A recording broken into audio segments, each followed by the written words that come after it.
है, उसे सीने से लगाया और समझाया और कहा, क्योंकि उससे पहले मैं सिर्फ एक इंसान थी, लेकिन जब अल्लाह ने मुझे तुम्हारी अमानत दी, उसी दिन मैं माँ बनी, उसी दिन मेरी जिंदगी का नया सफर शुरू हुआ।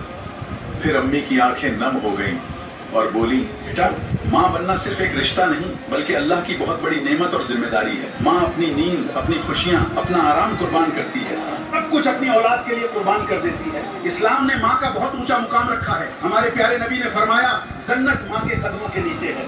माँ वो होती है जो खुद भूखी रहकर औलाद को खिलाती है, खुद तकलीफ में रहकर बच्चे को मुस्कुराता देख खुश हो जाती है।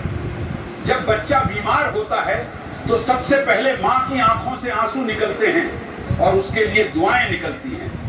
इसलिए हमें चाहिए कि अपनी माँ की इज्जत करें, उनसे ऊंची आवाज में बात न करें, उनकी खिदमत करें और उनके लिए हमेशा दुआ करें। या अल्लाह, हमारी माओं पर अपनी रहमत नाजिल फरमा, उनकी हर कुर्बानी को कबूल फरमा और हमें उनका फरमान बरदार बेटा और बेटी। माँ का असली मुकाम। एक छोटा बच्चा अपनी अम्मी के पास बैठा था। उसने मासूमियत से पूछा, अम्मी, आपका जन्मदिन कब आता है?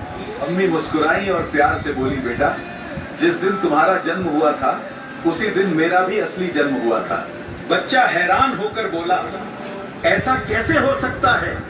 उसे सीने से लगाया और समझाया और कहा, क्योंकि उससे पहले मैं सिर्फ एक इंसान थी, लेकिन जब अल्लाह ने मुझे तुम्हारी अमानत दी, उसी दिन मैं माँ बनी, उसी दिन मेरी जिंदगी का नया सफर शुरू हुआ। फिर अम्मी की आंखें नम हो गईं और बोली, बेटा, माँ बनना सिर्फ एक रिश्ता नहीं